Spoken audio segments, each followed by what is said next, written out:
that didn't win a prize.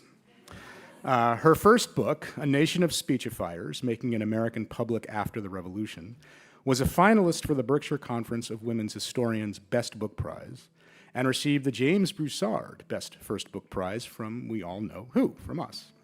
Her second book, The Strange Genius of Mr. O, The World of the United States' First Forgotten Celebrity, was a finalist for the Library of Virginia Literary Prize for Nonfiction and received the James Bradford Best Biography Prize, also from SHEAR. She has won 2 major SHEAR book prizes. In addition to these genre-busting and field-defining monographs, Carolyn has published 24 essays, as well as several extensive review essays.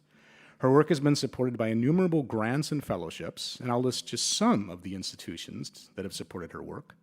The Historical Society of Pennsylvania, the NEH, the Clements Library, the George Washington Library at Mount Vernon, and the Center for Jefferson Studies in Monticello, the Friends of the Princeton University Library, the Huntington Library, and the American Historical Association. And as we all know, somehow, Carolyn has made time to provide extraordinary service to the profession. She served on the editorial boards of the VMHB, American 19th Century History, and is a member of the OI Editorial Advisory Board. She advanced the cause for SHEAR and the JER as the editor of the feature Surveying the Fields, surviving as well. I don't know that jury's out on whether I'm gonna, but Surveying the Fields. And her list of publicly engaged talks and civic efforts, I can assure you, is lengthy. So those are all very impressive facts, and they are facts, and they convey Carolyn's stature and accomplishments, and why her scholarship is respected and valued by everybody in the field. And yet that simply does not begin to capture how truly wonderful Carolyn is. I can say personally that after 5 years of editing the JER, as much as I love all of you, I was certain I was done. I wasn't coming back. There is nobody who could have brought me back to SHEAR service except for Carolyn. The chance to work alongside her, to learn from her, and to get the opportunity to spend time with Carolyn was an opportunity I wasn't going to pass up.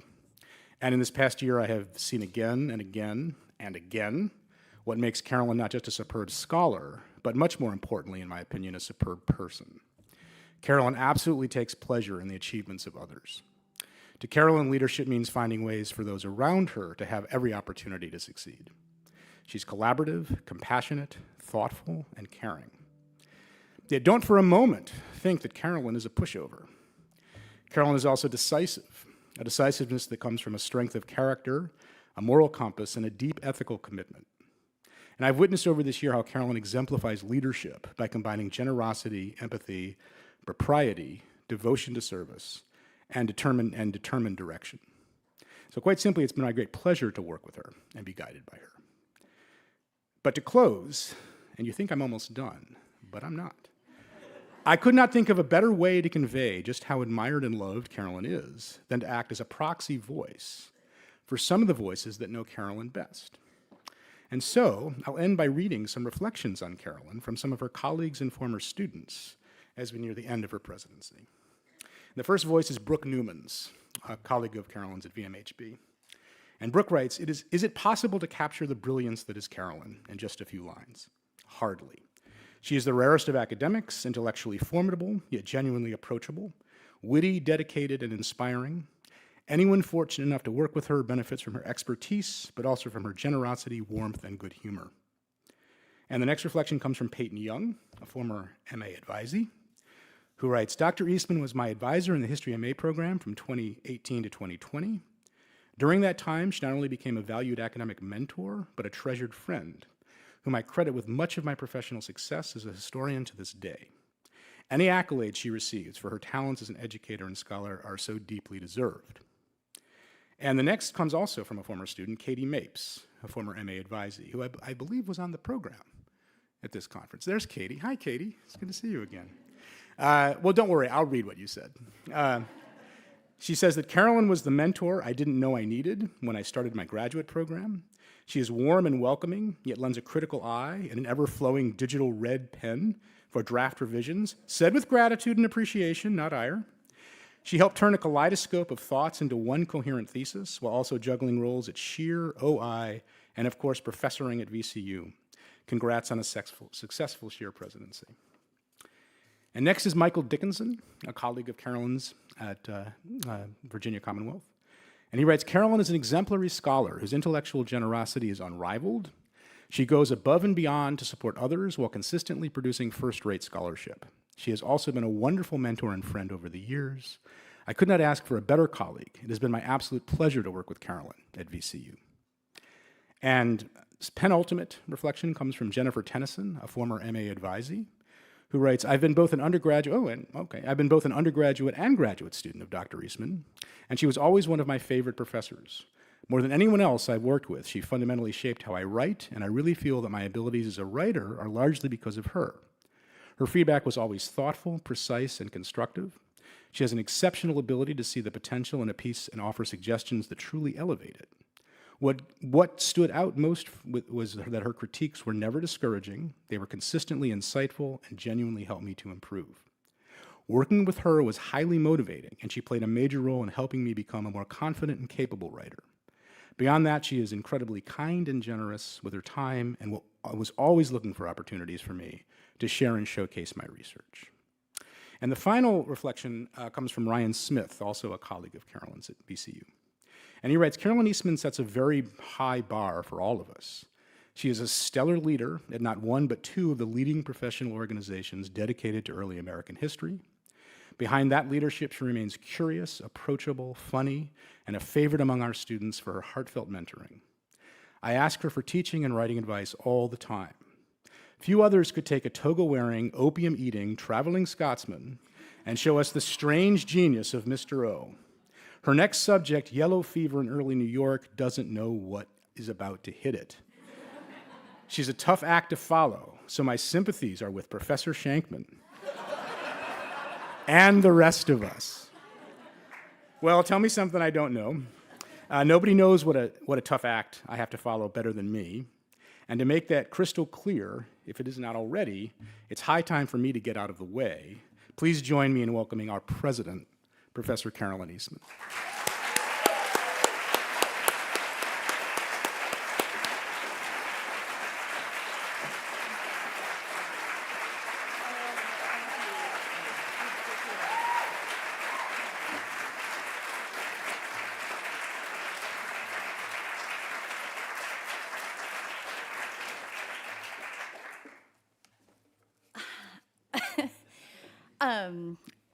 That is the most generous introduction I've ever received. Thank you so much. And I want to start out by saying two quick things. First of all, we need to scale back our expectations about this talk right now. And I also have a quick note for the members of the nominating committee of 2 years ago who put my name forward for this job, because asking someone to deliver an address in Philadelphia in July of 2026 during the 250th anniversary of the Revolution of the Declaration of Independence at the American Philosophical Society, people, it's a lot of pressure. So with that in mind, I thought that what I would talk to you about tonight is a topic that allows us to take the temperature down a little bit, because with a topic like what I'm talking about, I mean, this just has no contemporary relevance whatsoever. So I started noodling around in early American printed sources last fall, looking to see what I could find out about how people during the early Republic talked about demagogues. And I know that scholars have used a few of these sources, such as the Federalist Papers and a few choice comments by George Washington, but they've rarely gone beyond that kind of rarefied circle of writers. The charge of demagoguery, of course, was frequently directed at enthusiastic religious proselytizers who became so prevalent in the 1790s and early 19th century, but I'm not going to be talking about them or the people who wrote about them. I'm going to remain focused on the political variety of demagogue tonight, and I will not be drawing on Madison, Hamilton, or Washington, because in this profusion of writing, I found that people talked about demagogues a lot. They wrote poetry about them, and they wrote more poetry about them. Let's see if I can figure out how to make this work. There we go. And this one I just want to point out. Ye dupes to every factious rogue or tavern prating demagogue, rogue demagogue, see that? Whose tongue but rings with sound more full on the empty drumhead of his skull. Behold you not what noisy fools use you, worse simpletons for tools. I mean, that's good stuff. They published hit pieces in magazines. My personal favorites were the satirical pieces that ostensibly sought to instruct their readers in how to be an accomplished demagogue or a man of the people. Now, we all know that most of the time what people used to think was funny hasn't aged that well. But I have to say that this 1804 pamphlet really has its moments. And let me just say, I'll just quote briefly, of all the pursuits which enkindle the ardor and engage the affections of mankind, none is so glorious as that of popularity. Words to the wise. We need a T-shirt. And here I have a quick editorial to all of us here tonight. How is it possible that none of us have used this document before? This is good stuff. So the author of The Accomplished Demagogue dedicated the book to what he called the votaries of self-love and proceeded in methodical fashion to discuss such topics as how to use lying, calumny, and perversion to best advantage. And this will not be the only time I raise this pamphlet in this talk. He continues, and I mostly paraphrase here, at a time like ours, when popularity, power, and office are topics of such wide interest, it's surprising to find comparatively little attention granted to the topic of demagoguery. While treatise upon treatise has been dedicated to other subjects, why haven't we showered as much attention to that, quote, sublime art of acquiring ascendancy over the minds of men and rendering their passions and prejudices subservient to our interest and aggrandizement? It's a good question. And to be sure, I'm sure that some of you might be wondering whether anything more interesting can be said than that Americans thought demagogues were bad, that they were a danger to the Republic, and probably that Federalists tended to be the ones who said so because it allowed them to condemn the ignorance of the crowd that didn't vote for their candidates. But in fact, Americans of all political stripes held forth about the problem of demagoguery, and a closer look at what they said and how they said it can tell us a lot about the early Republic. When we go beyond the brilliant insight that demagogues are bad, and we start to think about what they're talking about when they talk about demagogues, we see less a story about partisan battles than Americans grappling with the ramifications of democracy and class, and in the process, they weighed in on the very nature of communication itself. And by the way, thank you to Raymond Carver for giving me the phrasing for the title of this talk. So just for clarity's sake, it's worth being specific about what they meant when they invoked the specter of the demagogue, because we should never assume that a term retains its original meaning over time, and that, you know, the shades of meaning are some of the most interesting things. Now, some of these qualities will sound familiar. The lines that most frequently appeared across the sources emphasized that demagogues flattered and swindled the public in such artful ways that they were able to win their trust. Flattery was key, these authors attested. As one writer put it, the good old trick of adoring the people for the purpose of cajoling them has never yet failed in the hands of a master. According to these writers, the demagogue made false promises. He cultivated envy between different groups, and he responded to the turbulence of a particular moment by putting himself forward as the solution to a host of vaguely articulated problems. In other words, the demagogue appealed to people's baser instincts to give the feels.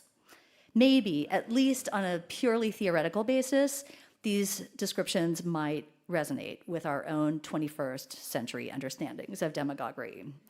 But in other respects, discussions about demagogues focus on qualities anchored to the longer revolutionary era, specifically to the history of the war itself and the memory of the war. As the title of this pamphlet suggests, affecting the guise of the true patriot was one of the most effective pathways for the demagogue. As my satirical writer advised would-be demagogues in his 1804 pamphlet, it was vital to claim a glorious war record if you wanted to become a demagogue. The American flag pin, pshaw. He wrote, whether you have that record or not matters not a cent. Pretend to it, and let your pretensions be vehement in proportion to the weakness of their foundation. Though you should even have been a Tory, an attainted coward, a deserter of your post, a pilot to the enemy, or should you have been born, imported, or transported long since the Revolution, you may nevertheless claim to be a genuine Whig and hero of '76. If sham patriotism appeared front and center, whether the publications were serious or satirical, there's one quality of the demagogue that's striking in its general absence: the money grab. The demagogues of the early republic appear by these accounts to be greedy for power, of course, but at least according to their chroniclers, they hadn't yet figured out how to monetize the job. Aside from rare and vague references to emoluments and the occasional gesture to a thirst for gold, the problematic greed identified in these writings tended to focus on ambition, the self-promotion that could move a relentlessly driven demagogue up the ranks of power.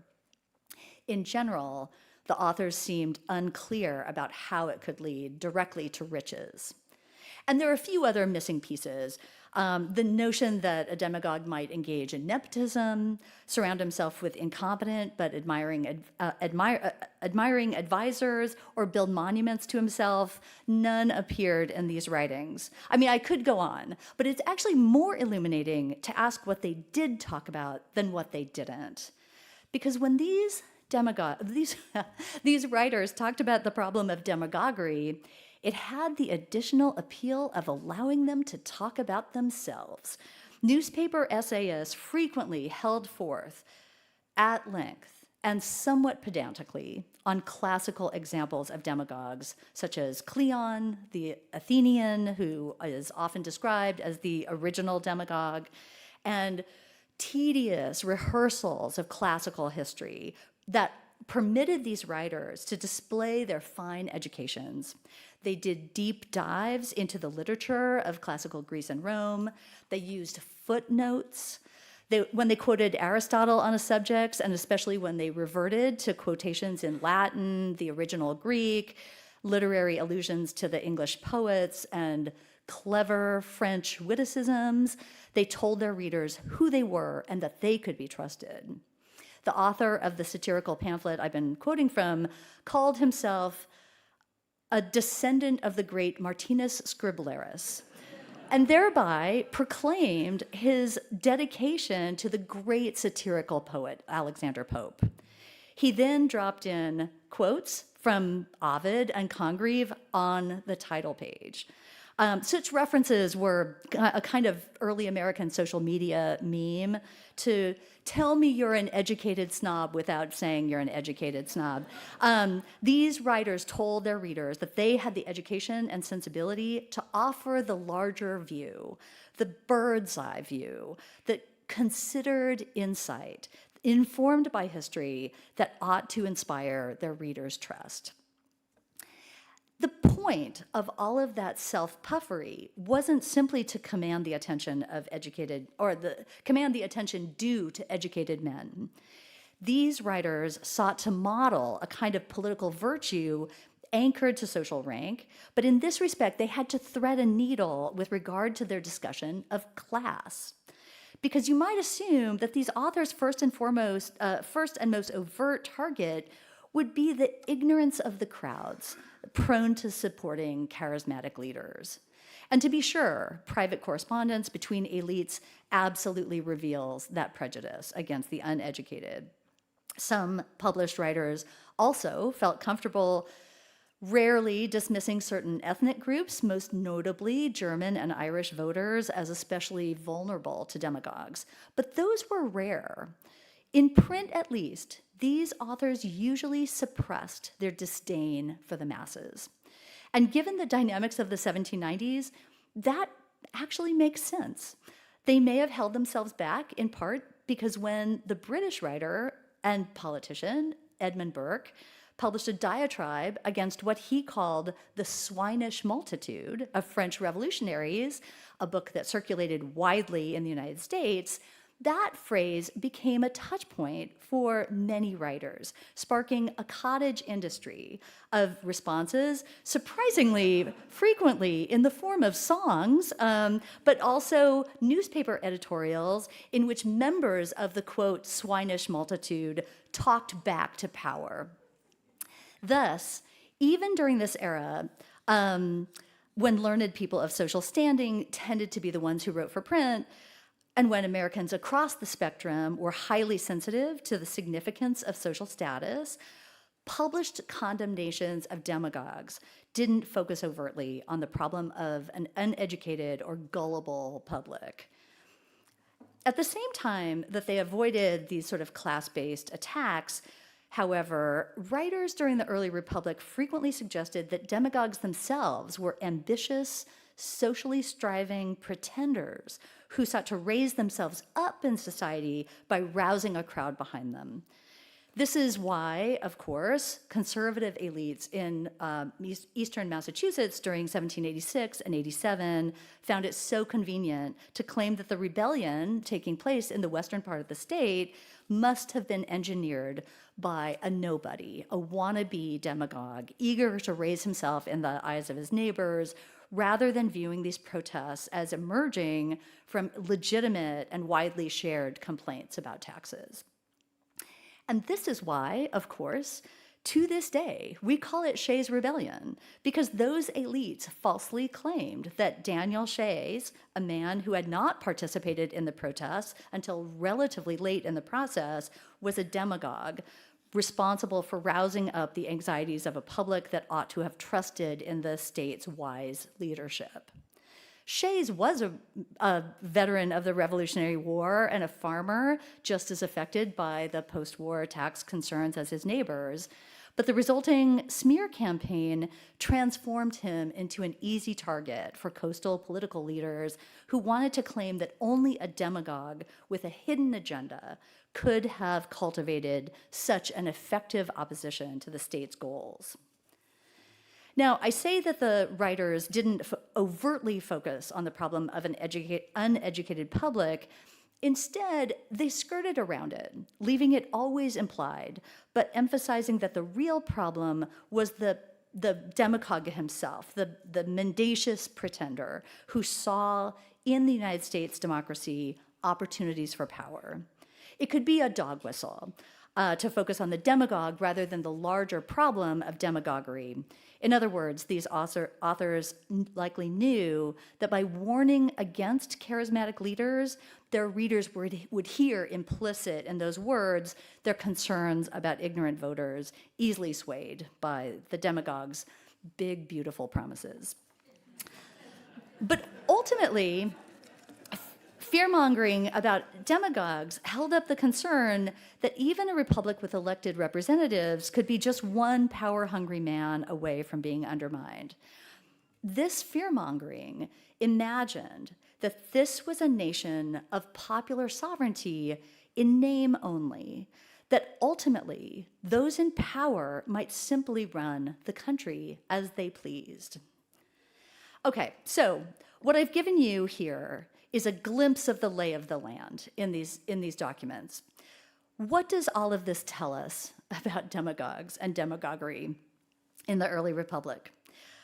Taking into account of all of what I've described here briefly, those writers' reluctance to condemn the swinish multitude while dog whistling about the ignorant masses, their eagerness to display their own wit and learning, their suggestions that demagogues emerged like camp preachers from the unbridled ambition held by unprincipled men. What are they talking about when they talk about demagogues? Now, luckily, these writings circle so closely around that question that I don't need to go very far to give you at least a partial answer. They ultimately gestured at two overarching concerns. And in the interest of time, and especially our need to get to a reception, I'm going to restrict myself to talking about those tonight. And I'm going to keep my discussion of the first major concern comparatively short because it's embedded in the second. These discussions of demagoguery reveal profound concerns about democracy itself. A writer calling himself Aristides explained in a Boston newspaper the way that a republic was supposed to work. In a free republic, he said, virtue is meant a love of the republic, its nature, principles, and laws, so as invariably to induce a strict observance of them, such that we should detest every man who dare suggest a measure or pursue a system of conduct subversive of its principles, as all such republics are governments of laws and not of men. Familiar words. He continued, if any individual in the community, by cunning or corruption, has obtained such control over the conduct of his fellow citizens as that they dare not but pursue his wishes, this produces a government not of laws but of men, and of course, a tyranny. That phrase, a government of laws, not men, was lifted from, of course, the 17th century writings of the English political philosopher James Harrington, and with frequent repetition during the early republic by John Adams, among others, became one of the guiding principles of small r republicanism. Harrington and Adams weren't precisely talking about the problem of demagogues, of course, but for Aristides and his peers, demagogues posed an equally troubling threat. For when a republic ceased to be a government of laws, the people, instead of being the masters, become the servants, and under the appearance of freedom and flattering idea of supremacy, insensibly sink into thraldom. This writer was deadly serious. My favorite satirical writer, Martinus Scriblerus, was equally serious when he told his would-be demagogues that democracy was the perfect place to exercise one's charms. He mock-celebrated all that a demagogue could do who possesses the favor of the people and acts in unison with their passions, ultimately concluding, how feeble is a king in comparison with a demagogue. After all, Scriblerus explained, a country in which the people were sovereign would always be fraught by the vast differences between them, between rich and poor, informed and uninformed, regional jealousies, vast cultural and religious differences. By exploiting those divisions, those jealousies amongst the public, and by offering himself as the answer to all problems, the demagogue had the potential to triumph in a democracy much more easily than in any other kind of country. As Scriblerus explained, democracy can only be conquered by itself. And this leads me to the final insight about what all this talk about demagogues reveals about the early republic. an insight that requires us to step back just a bit. With all of the attention paid to the snake-like figure of the demagogue, the ways that the demagogue could manipulate a gullible public and undermine democracy, we might overlook a crucial component of this larger phenomenon: communication. The writers who fretted about democracy were highly attentive to the problem of communication in a republic, because the question wasn't just why an ostensibly rational people could be entranced by a charismatic figure, but how. The answer they offered was the precariously persuasive potential of public speech. And in fact, during the last 10 years, the scholars in our own time who've written the most about demagoguery and have offered some of the most trenchant analysis are not historians or political scientists, but rhetoricians. According to the writers of the early Republic, demagogues rose to prominence by riding the wave of their own verbal gifts and that magical concoction of persuasive speech delivered in the person of a charming and eloquent man. Being well-spoken wasn't the mark of a demagogue. It was his eagerness to divide, to foster mutual distrust. How better to be charming and divisive than to be able to gauge your audience's responses in person? Time and again, writers for print pointed to the ways that demagogues could egg on the resentments of their listeners because they could sense in the moment which buttons to push. As Scriblerus put it, as the careful husbandman considers the nature of the soil, as the skillful handicraftsman examines the edge and temper of his tools, so does the able demagogue study and explore the disposition and propensities of the people. In-person gatherings were ideal for this work because the speaker could nimbly dodge and parry as needed for him to identify the subjects that best provoked groupthink and articulated shared grievances as he gauged the listener's audible responses during the course of his speech. Nor was it just the demagogue's ability to navigate the particular crowds that made oratory such a potentially explosive medium for demagogic communication. The particular power dynamics of oratory held the dangerous potential to generate admiration for those with a gift for eloquence and an appealing persona. A power differential existed between speakers and listeners, between orators and audiences that persists today, albeit in slightly different forms. I mean, imagine a scene in which an orator addresses an audience. You were supposed to laugh really hard at that. Today, we engage in these situations as listeners, as speakers, more than you at first might think, in classrooms and political, professional conferences, of course, but also at political rallies and in front of the television. And each time, we give that person on the stage our attention and usually our willingness to find insight or maybe even inspiration or transcendence in that person's words. Early Americans attended spoken word events all the time, in church and camp meetings, court days, 4th of July celebrations, just to name a few. And during the late 18th and early 19th centuries, those scenes of public speech exemplified the expected organization of social power, when few questioned the authority of the man standing in front of his congregation or community, speaking to them in confident tones. And it was, of course, a man. For those from non-elite backgrounds or non-male backgrounds, the very act of delivering a speech could help that person rise in the estimation of their community if it was a good speech.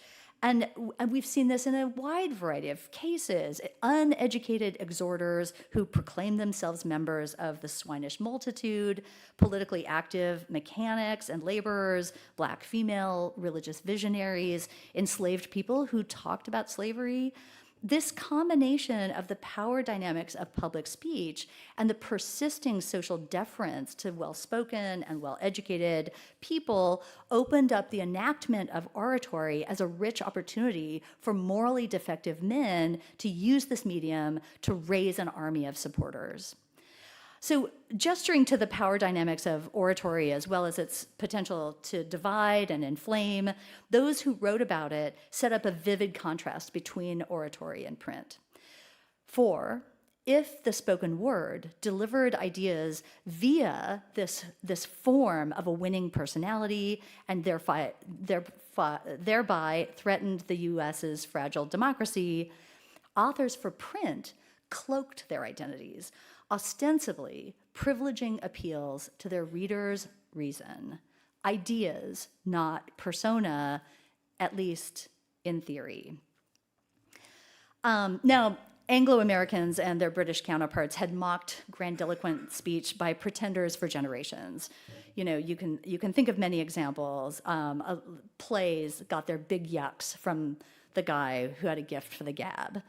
But it was one thing to satirize such figures and another altogether to witness real-life men gaining traction during eras of political crisis. And those of us in this room know what a divided, turbulent, and anxious time the United States experienced during the early Republic. One writer for a Philadelphia paper offered up a historical precedent when he explained that when the citizens of Greece and Rome grew discontented and turbulent, some factious demagogue was always found to inflame their passions. In a different article, this one entitled "The Folly of Trusting Public Offices to Orators and Noisy Demagogues," its author gave obvious warnings to his readers about the great ascendancy which mere oratory, without wisdom or virtue, has of late obtained, is nearly extinguishing the first vital principle of integrity and security in the state. This ascendancy of oratory would, he cautioned, forever resign the whole power of government into the hands not of the wise, not of the virtuous, not of those whose stake in the country must be a pledge for their fidelity, but of that man who can launch the fatal bolt of eloquence with the most powerful effect, who has the talent, by bold and seditious speeches, to inflame the multitude, and then to cajole them into an opinion that he alone, being the most eloquent, can best shield them from oppression. "Believe me," the demagogue said, "I am the only one who can make it better." When such eloquent demagogues egged on their listeners' resentments and offered themselves up as a solution, they perverted the medium of communication, oratory, that had been so crucial to the democracy of the classical world and had been a bedrock of all the forms of education in America for 2 generations. Meanwhile, the published writers who issued those warnings effected a neat trick. They contrasted oratory with what we know to be the notoriously unstable and partisan genres of the newspaper and the political pamphlet, holding those genres up as sober forms of communication that urged greater rationality because they removed both the in-person figure of the orator and the crowd enthusiasm that got generated in those spoken word events. I mean, I don't need to bang on. The power of infectious oratory to sway a crowd during periods of political crisis appeared especially threatening because demagogues could use democracy against itself. Eloquent and power-hungry men could persuade citizens that undermining democracy lay in their best interest. As one scholar has put it, demagogic rhetoric hyperextends or supercharges direct democracy by amplifying the, quote, will of the people to undermine the constraining functions of democratic institutions. Okay, I'm almost about to wrap up. So if we step back from all of this, the sharp contrast between oratory and print, the danger of the charismatic figure who appealed directly to the public, the characterization of the demagogue as one who supercharged the will of the people, we see something else going on with these discussions. In their focus on communication, these writers ultimately cared less about any specific demagogic behavior or characteristics than to worry about how early American society engaged in public discourse. Ultimately, this was less a conversation about demagogues than it was about communication in a democracy. Whether satirical or serious, these writers wrestled with a challenge that remains with us today: how communication can inform and educate and enlighten, how it can help us debate what constitutes the public good, while also acknowledging how easily one can use emotional, divisive, and infectious rhetoric to undermine democracy. Print and oratory together in the early republic disseminated misinformation as effectively as knowledge. They fostered mistrust and conspiracy as effectively as an imagined national community. Communication was both crucial to the citizenry of the early republic and simultaneously one of the things that troubled American democracy. As scholars, we can sometimes buy into a Whiggish narrative about the early 19th century explosion of print and its significance to a democratic society. And we have good reason to pay attention to the commonly repeated ideas that knowledge is power, that virtuous citizens require information and education. But these remain ideals. When we turn our attention to the dark side of democracy, we can see that talking about demagoguery is ultimately a way of trying to navigate the intimate, fraught connection between communication and democracy. And what these writers offered was that this relationship is a little bit like walking a tightrope between two skyscrapers while juggling, balancing the conflicting imperatives of political enthusiasm and hard-headed reason, the yearning for emotional as well as a rational attachment to one's political leaders and movements, and the pervasive challenges of private interest versus the public good. The profusion of writing during the early republic about demagoguery reveals that they perceived the difficulty in getting across that tightrope. And today, as we continue to argue about communication, biased news media, media conglomerates, cult-like political rallies, we can see that although the specifics look different, the overall argument isn't new. Our talk about demagogues remains ultimately a conversation not just about threats to our democracy, but how our society navigates the problems of communication to engage in public discourse and decision-making. Thank you.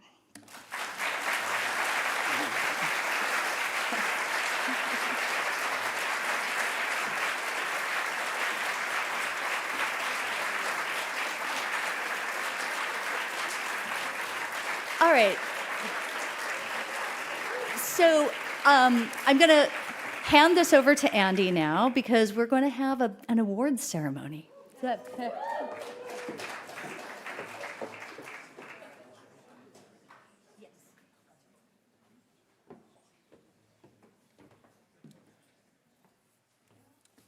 Thank you for that, Carolyn.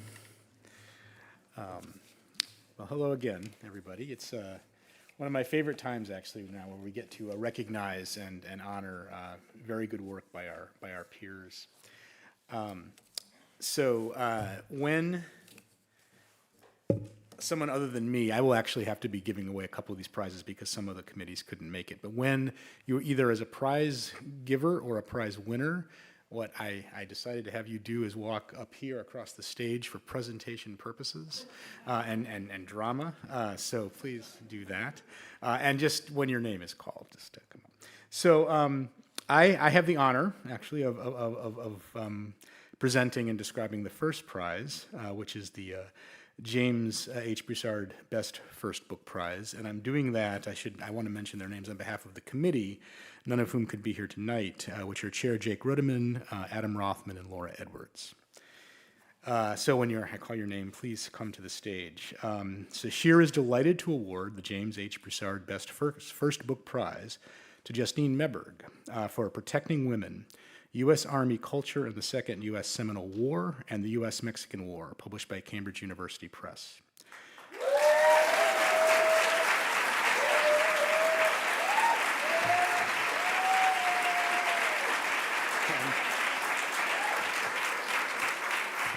And I'm sorry, I hope you don't mind. I'm going to read some very nice things about your book, and you're going to stand here while I do so. So even more drama. So the book rereads the wars of the early republic from the perspective of women and from the Army's perspective on women, working out from there to reconstruct broader gender dynamics in the military and in the new republic.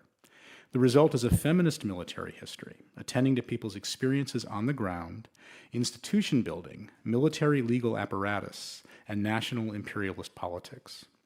The book is notable for its close, careful reading of the sources, which yields novel insights into the period.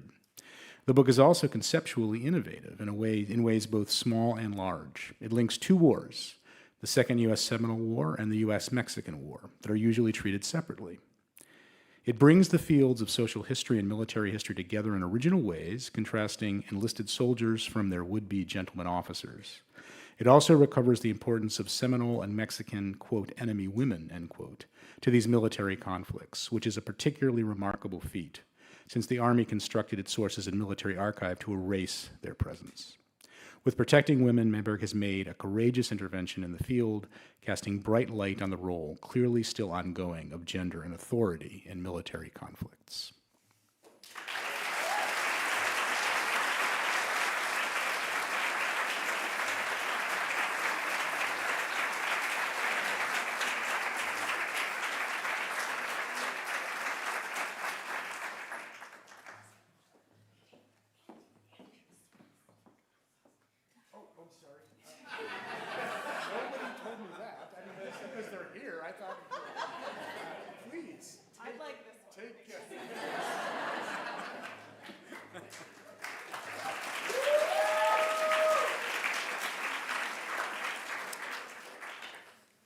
And my old masthead buddy and colleague, Will McIntosh, chair of the prize committee, will present the Ralph D. Gray Article Prize for Best Article in the Journal of the Early Republic. So, Will, if you could come to the stage. Oh, what are you people doing to me? I got a script. I was told to read it. I'm doing my job. Will McIntosh, everybody.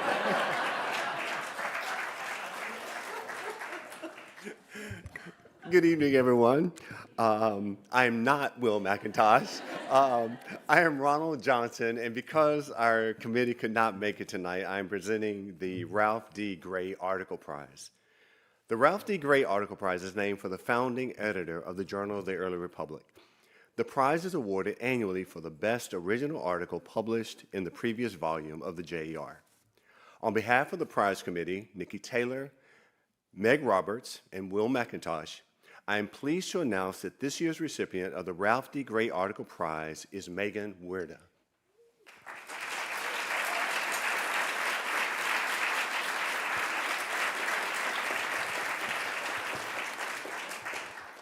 So it seems that Megan could not be with us tonight, and the title of her article that won the prize is Statistics in Relation to Themselves, African American Activists, the Census of 1840, and the Radical Potential of Quantification, issued in the winter 2025 edition of the JR. And I'd like to read the committee's commendation. Megan Weirda's article is a deeply original analysis of race, disability, and liberatory potential of good statistical practice for Black New Yorkers in the 1840s. She argues that the Northern free Black activists embraced aggregation and looked to advance the cause of freedom using numerical data. Her work demonstrates that statistics simultaneously constructed disability and race to reveal how those categories were mutually constituted. But more importantly, it demonstrates that Black Americans also utilized quantification for liberation, pushing back on the state's racist use of statistics. She reads top-down and bottom-up statistical sources together to complicate an elite-dominated field of history of science and medicine. She shows that 19th century Black activists modeled a more more just statistical practice, which speaks profoundly to our current and contemporary moment in which the state sponsors injustice through data. Congratulations, Megan Winter.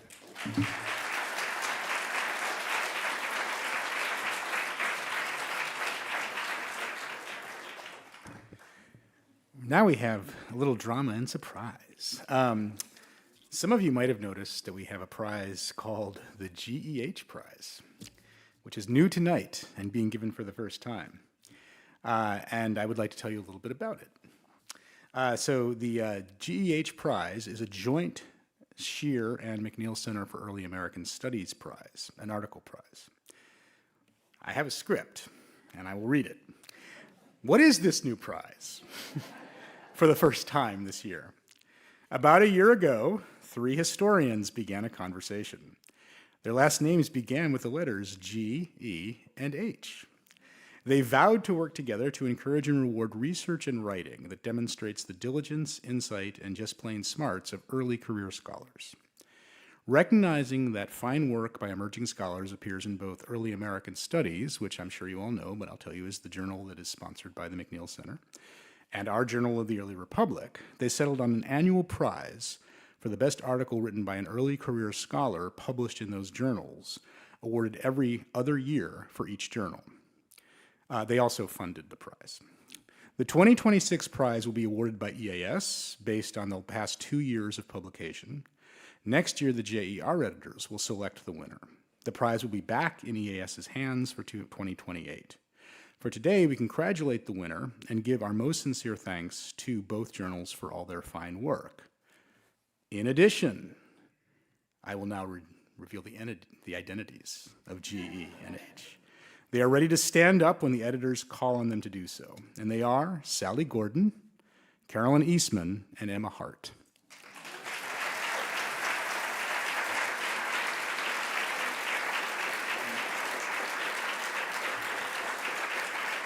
Emma's up there.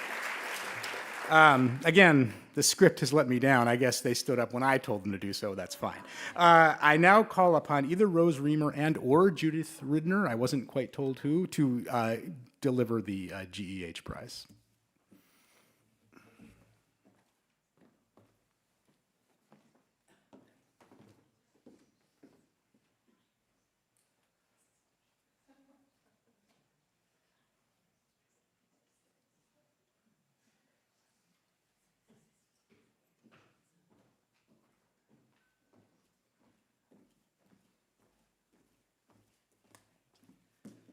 Thanks, Andy. My name is actually Rose Byler, but I'm often confused with Roz Reamer. We share a first name.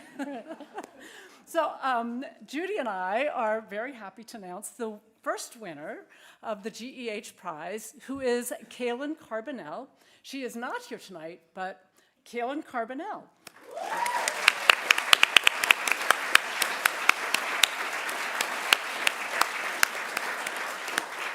And so we'll read a little blurb. So for just FYI, her article title is Fraught Forms, Negotiating Servitude in Colonial New England, and it was published in the journal in fall of 2025. So please look for that. And we'll just put in a plug that Early American Studies is now open access, so you can support Carolyn, even though she's not here, by going and downloading the article and reading it. All right, so our little blurb. So in Fraught Forms, Carolyn Carbonell creatively analyzes indenture contracts to demonstrate how people from across a wide spectrum of colonial New England society navigated labor relationships and exercised power. By cleverly centering her work in households rather than courtrooms, she shows how the law was made tangible and was used by ordinary people as part of their daily practice, whether as masters or servants, witnesses who signed, or those who simply observed. She argues that women, indigenous people, and free blacks, as well as men, could all have a stake in negotiations surrounding indentures. Carbonell's article is based on deep archival research. She goes beyond collections of indentures and draws on court records, diaries, letters, and other family records to establish her claims. In addition, by reading the manuscript documents as material artifacts that people carried around, circulated, and even modified, Carbonell uses a fresh interdisciplinary approach that provides a model for other scholars who are interested in material culture. Her article is thus an exemplary one that showcases the very best work of an emerging scholar. So we're sorry that she couldn't be here today, and we certainly want to thank the donors for funding this award and for supporting scholarship of emerging scholars, but also supporting the two journals. We really appreciate it in times when academic publishing is facing some, some real crises. So thank you very much. Yes.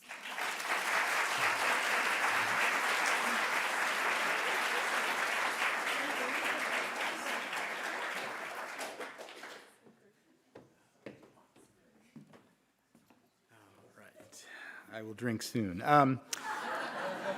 What's coming next? What do I have in store for you now? Okay, a little reprieve. I don't have to do the next one. Next, I have the honor of calling Nadine Zimmerelli to the stage, the chair of the prize committee and editor at the University of Virginia Press, who will present this year's recipient of the SHEAR Robin Lilly Davis Dissertation Prize.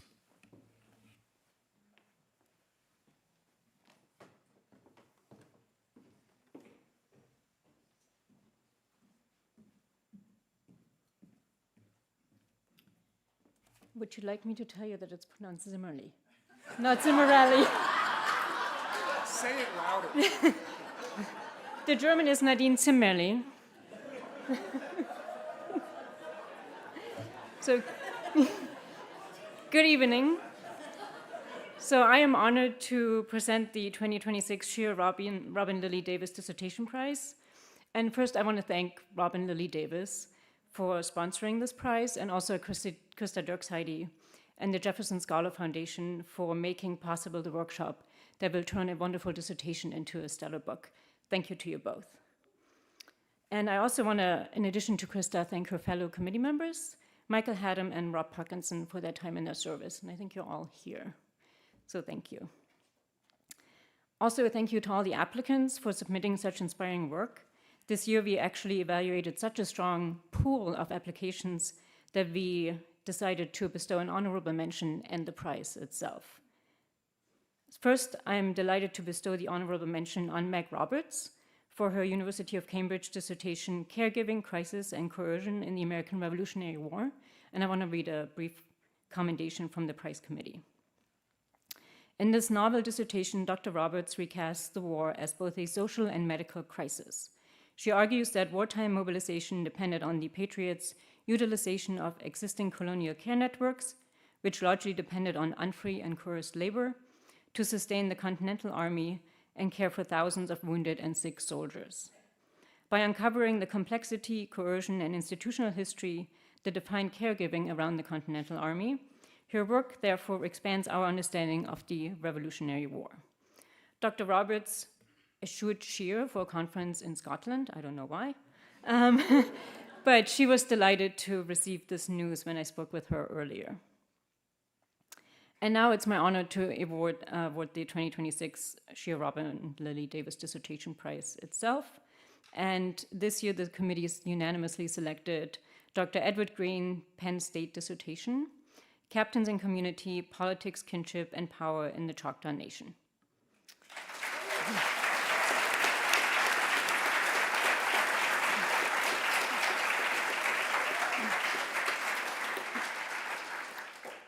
Dr. Green is also in the UK, but I will read the commendation.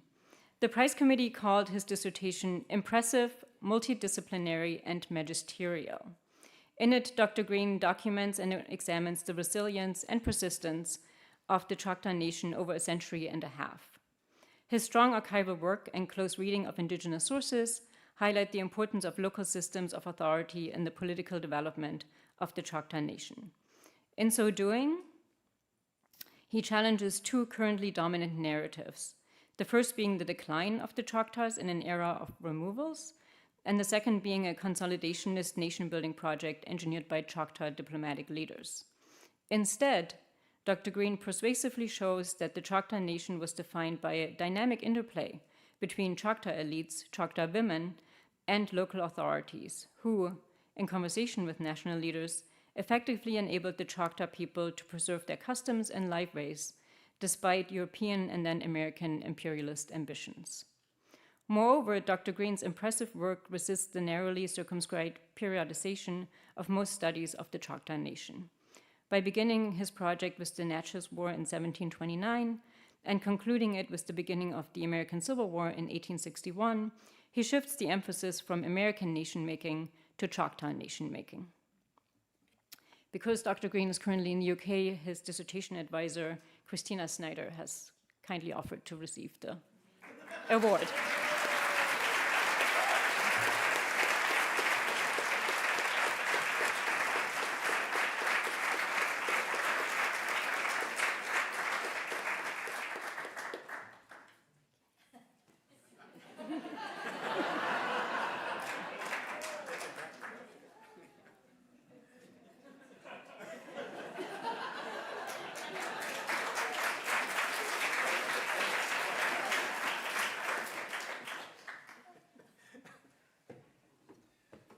What can I do next?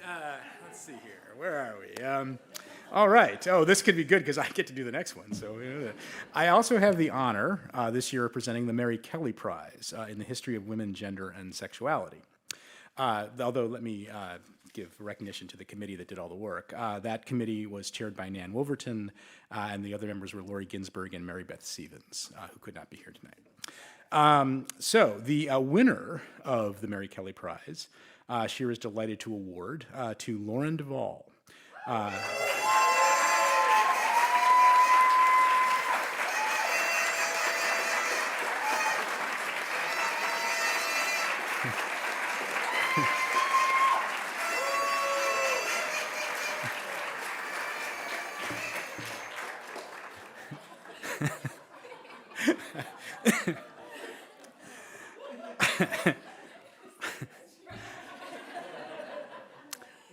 For a book titled The Home Front,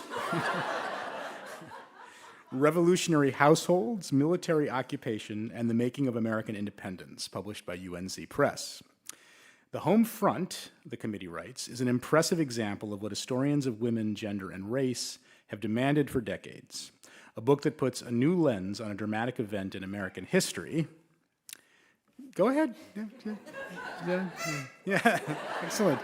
Oh, of course, you. Hello. I remember you. And though it's vivid, and through its vivid storytelling, forces readers to rethink the experience and the consequence of war. Beautifully written and meticulously researched, the book is centered on the stories of women, elite and working class, free and enslaved, northern and southern, patriot and loyalist, that shift what we know about the relationship among households, war, and independence. From elite women quartering soldiers to servant women exploring new opportunities to enslaved women demanding and taking their own emancipation, Duvall offers a strikingly new interpretation of the transition to a new republic.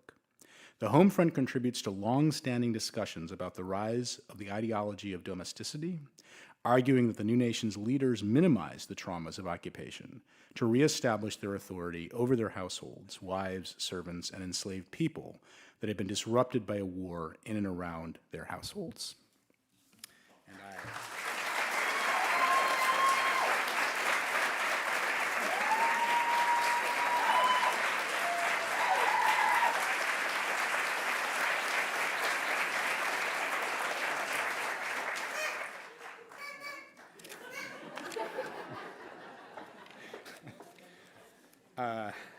mercifully for us all, Sean Harvey, member of the prize committee, will present the James C. Bradford Biography Prize.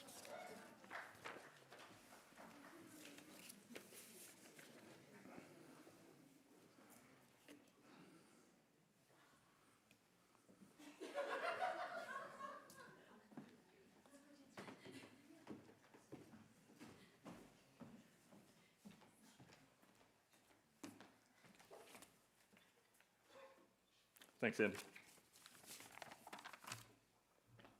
The committee that selected the recipient of the James C. Bradford Biography Prize and the SHEAR Best Book Prize was composed of Chairperson Kelly Gray of Towson University, David Henkin of the University of California at Berkeley, and myself, Sean Harvey from Seton Hall. Kelly will present the Best Book Prize in a moment. I'm going to present the Biography Prize now. First, the committee wants to recognize a finalist. April F. Maston's Diamond and Juba, The Raucous World of 19th Century Challenge Dancing. University of Illinois Press, 2025. It's an impressive feat of research and a sympathetic rendering of her subjects. In addition to providing a compelling portrait of interracial cultural exchange and urban popular entertainment in the antebellum United States, Maston's book brings the competitive dancers of the title, one Irish and one Black, to life as artistic, athletic, ambitious working men. Professor Maston was unable to attend this evening, but was honored to be recognized as the finalist for the prize. She will receive a certificate, and the names of finalists for prizes will appear on SHEAR's webpage that lists all the prize winners. The committee awards the 2025 James C. Bradford Biography Prize to Becoming Lunsford Lane, The Lives of an American Aeneas, University of North Carolina Press, 2025, by Craig Thompson Friend.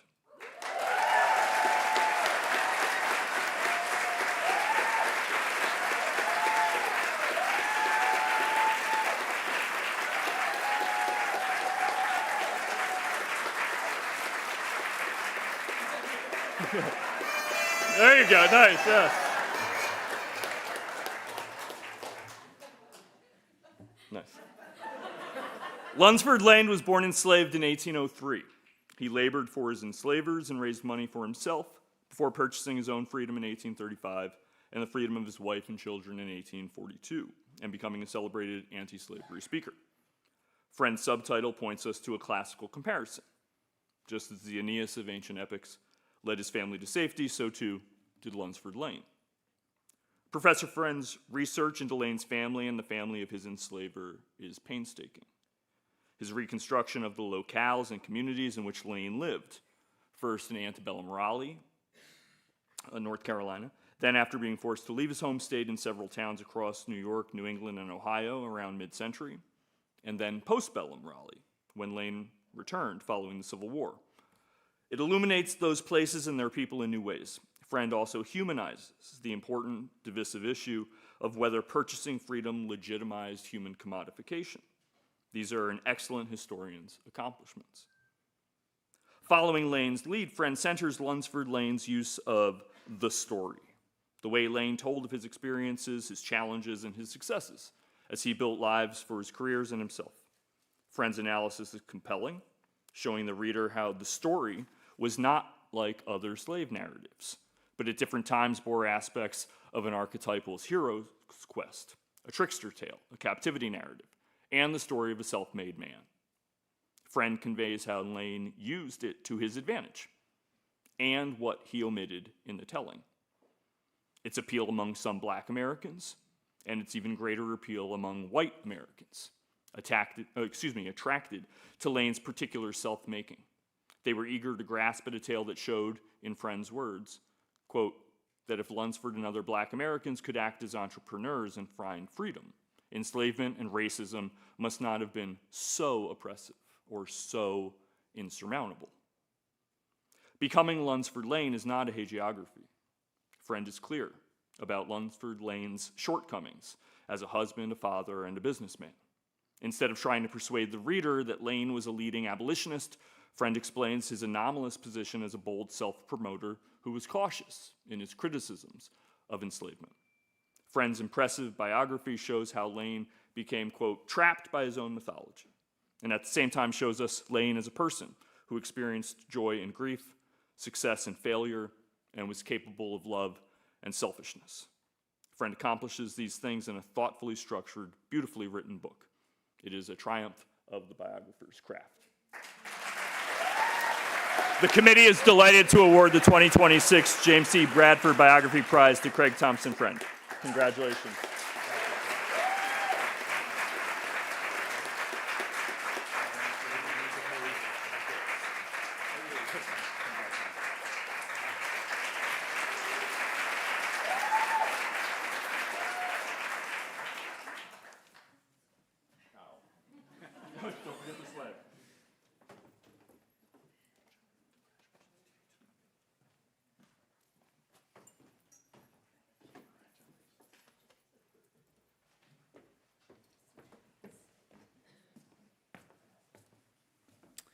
And as Sean mentioned, Kelly Gray, chair of the prize committee, will now present the SHEAR Book Prize.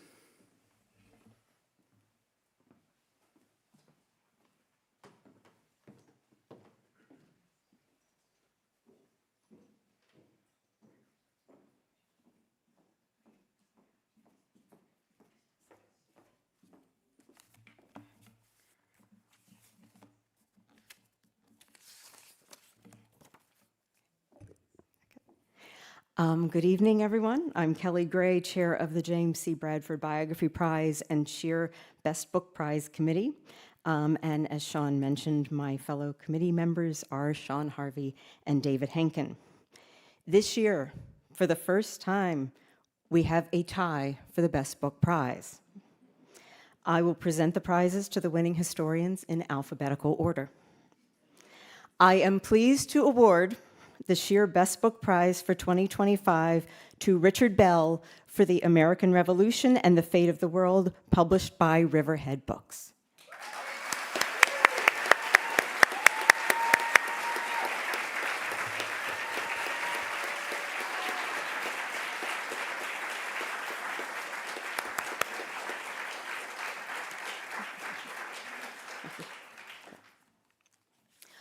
All histories of the Revolution address the wider context, including the crucial support from France and Spain and the role played by the Marquis de Lafayette.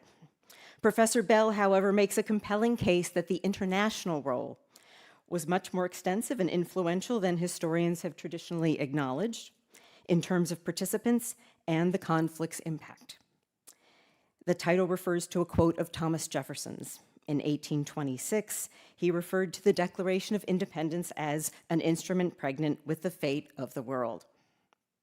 Professor Bell begins most of the chapters by focusing on a person whose life story demonstrates not only how global the revolution's impact was, but also how complex one individual life can be. A man known as Harry Washington, for example, was born near the Gambia River around 1740 and was enslaved when he was about 20 years old.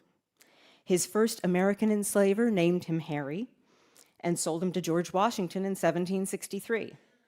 Harry escaped from Mount Vernon in July of 1776. After the war, he sought asylum in Nova Scotia. Facing scarcity, he was given passage to Sierra Leone. Soon thereafter, he disappears from the historical record. Some of the people who are the focus of other chapters include Prussian drill master Baron Steuben and Molly Brant, a Mohawk woman who supported a British Indigenous alliance. The revolution's impact on an individual could be dramatic, and just as dramatic was its impact globally.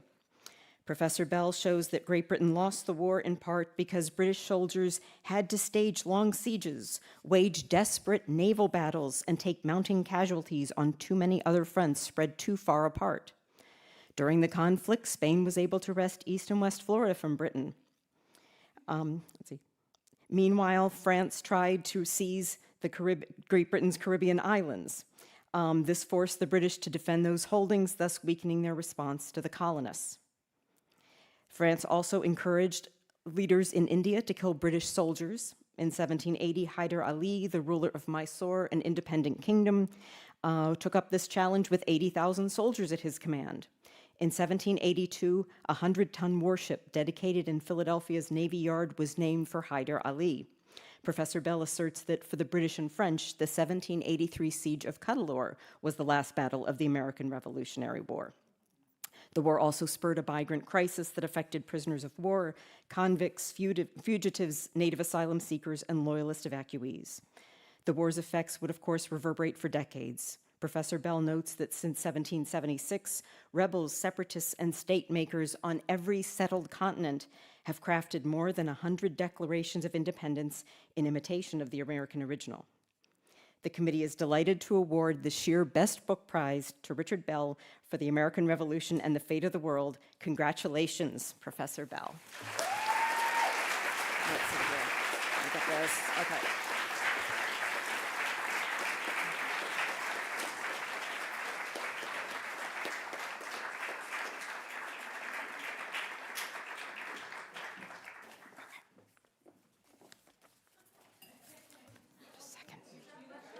Oh, you dropped the check.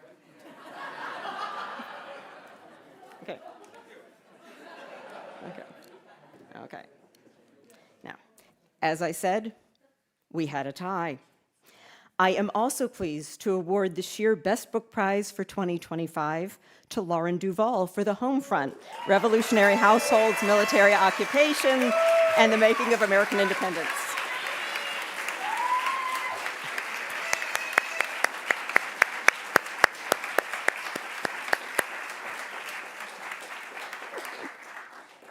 The Homefront, Revolutionary Households, Military Occupation, and the Making of American Independence, published by the Omohundro Institute of Early American History and Culture and University of North Carolina Press.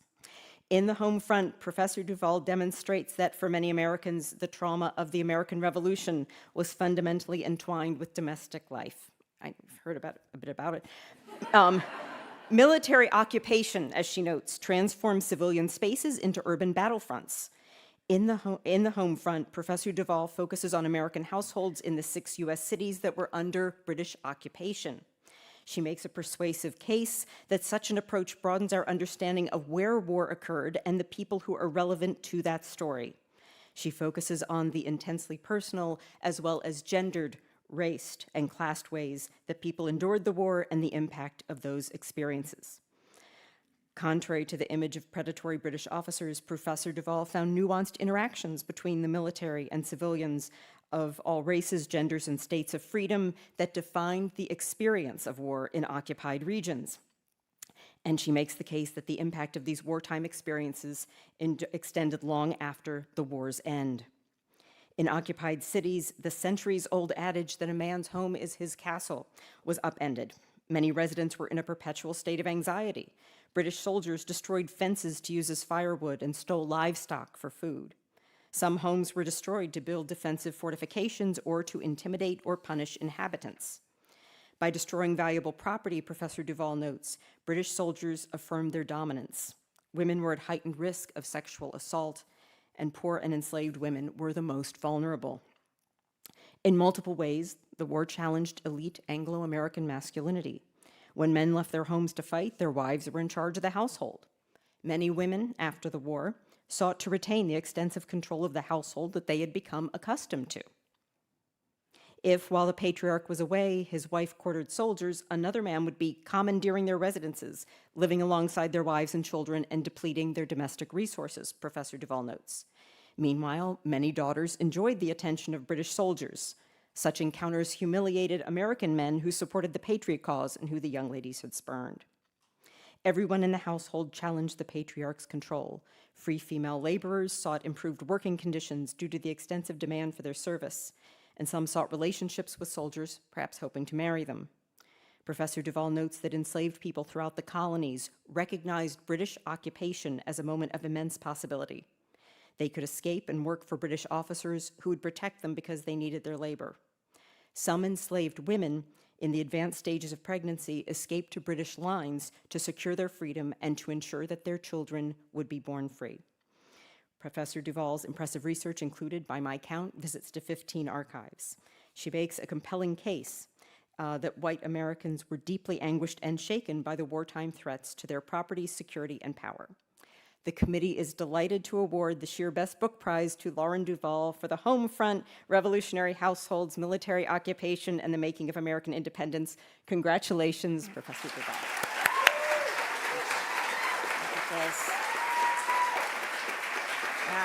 Okay.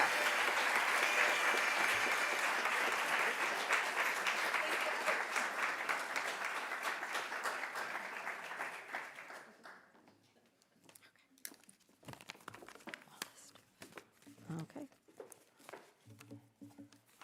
Oh, stand your paper.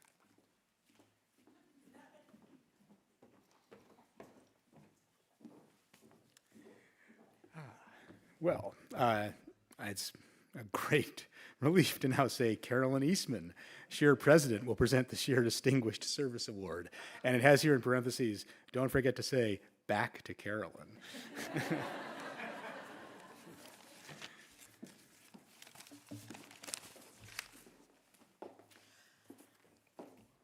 I have actually two things to award tonight. The first is to Kate Tyler Wall, who has served as...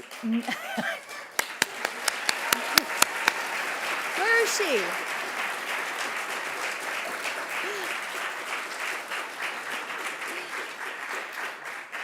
Kate has been the managing editor of the Journal of the Early Republic for 20 years, and for that we are recognizing her tonight and celebrating what she's done. She is the person at the center of the JER. She's worked with 8 editors over the course of these 2 decades and is about to start working with 2 new ones. As Andy told me, editing the journal could be a, quote, constantly anxiety-provoking responsibility, one that I felt keenly to provide the care that all scholars need and deserve. Kate makes it possible for us to do our work. That plain and simple fact there would not be a JER without her. I reached out to previous JER editors, and everyone talked about her incredible effectiveness, also her great and wicked sense of humor, her professionalism, and her intimate understanding of authors' egos, and, of course, her sharp eye. As a published author and brilliant writer in her own right, Kate brings her talent, understanding of history, and devotion to the job, work that has made the careers of so many of us in this room. For everything she has done for the journal, its editors, and its authors, we thank Kate Tyler Wall.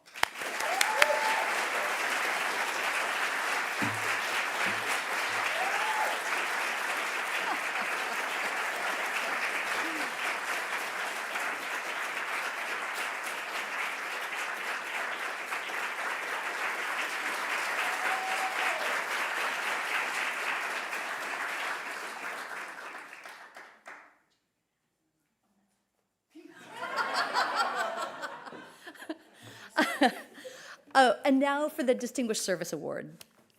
Johann Neem is stepping down this month from his role as co-editor for the Journal of the Early Republic after 6 years.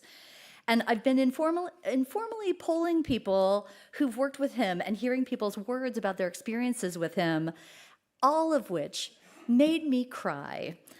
And to quote his co-editor, Ronald Angelo Johnson, everything positive that anyone hears about the JER, that's Johann. Anyone who's had the pleasure of working with him knows how much his enthusiasm for a project can mean to an author. But for Johann, it's never easy praise. He engages deeply with each piece, thinking seriously about what it does, how it uses evidence, and how it builds to the best possible argument. And these have not been easy years. COVID disrupted archival research, and scholars everywhere found it even more difficult to offer up manuscript reviews in a timely fashion. Working with his co-editors, Johann has somehow threaded the needle of being generous with his editorial guidance to authors, and both firm and appreciative with those of us who've reviewed for the journal.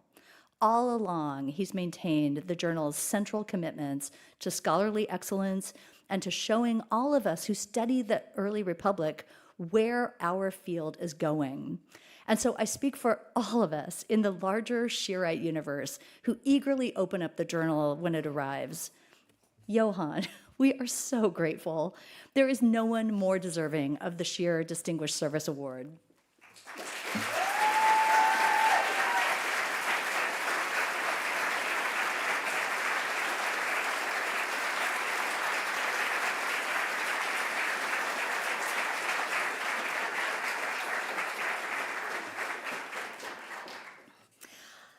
Okay, the last thing I'm going to do is we're going to have a little, some feels here.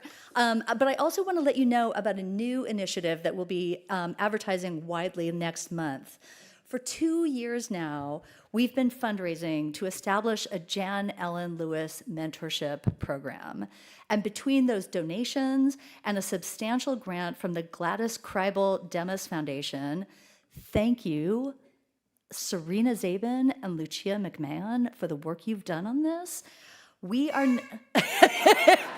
We are now preparing a new cohort building mentorship program.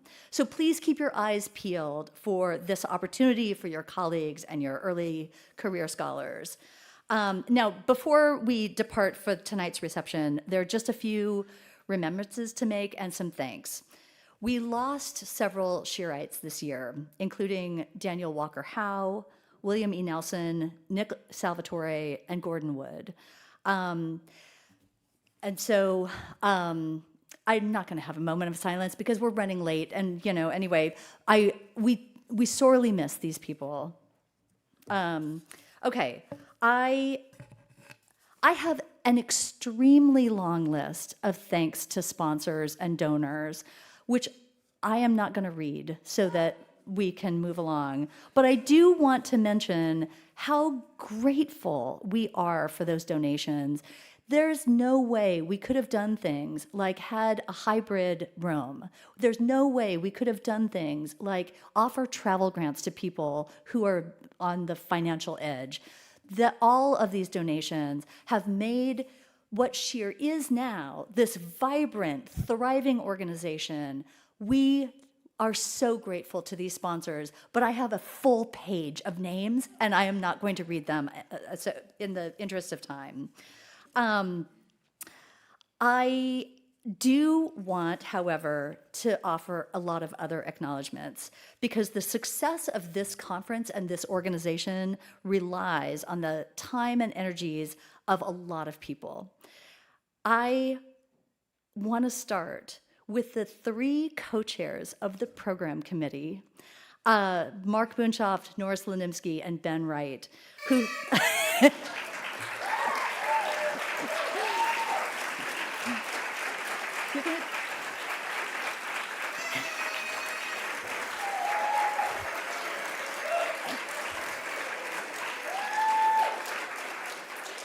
I would also like you to stay standing.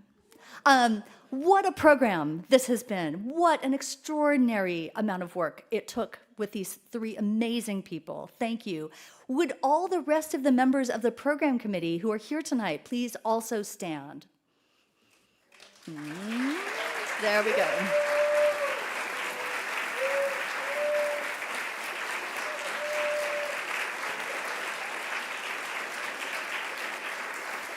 All right, Zara, Anna Sansland, and also you people are going to stay standing. Stay standing. Come on, people. Zara and Christina, where are you? Please stand up and stay standing. Oh, they've gone to the reception area. They're not even here. The local arrangements has been incredible. Can the rest of the members of the local arrangements committee please stand?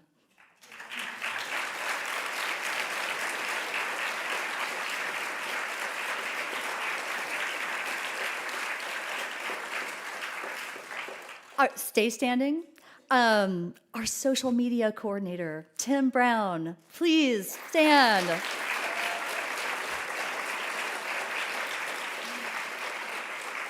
Martha Howard, our executive coordinator.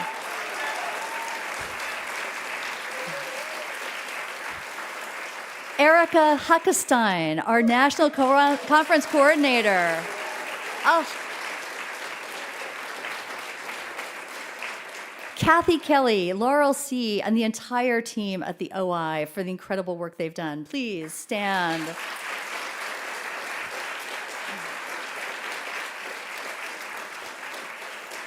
Manisha Sinha, our immediate past president, for an incredible year again. Please stand.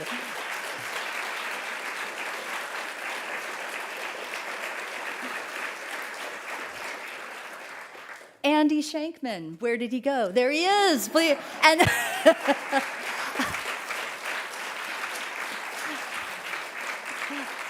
Emily Conroy Krutz, our incoming president-elect.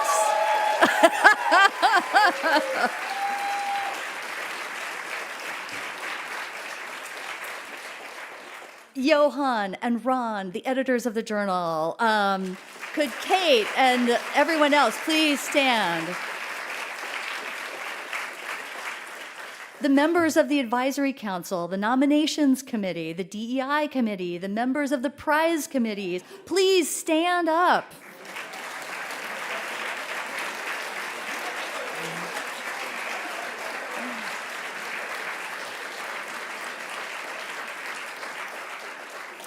members of our Jan Ellen Lewis Mentorship Committee, the membership committee that has been helping to build community here, the fundraising and development committees, please, everyone, stand up.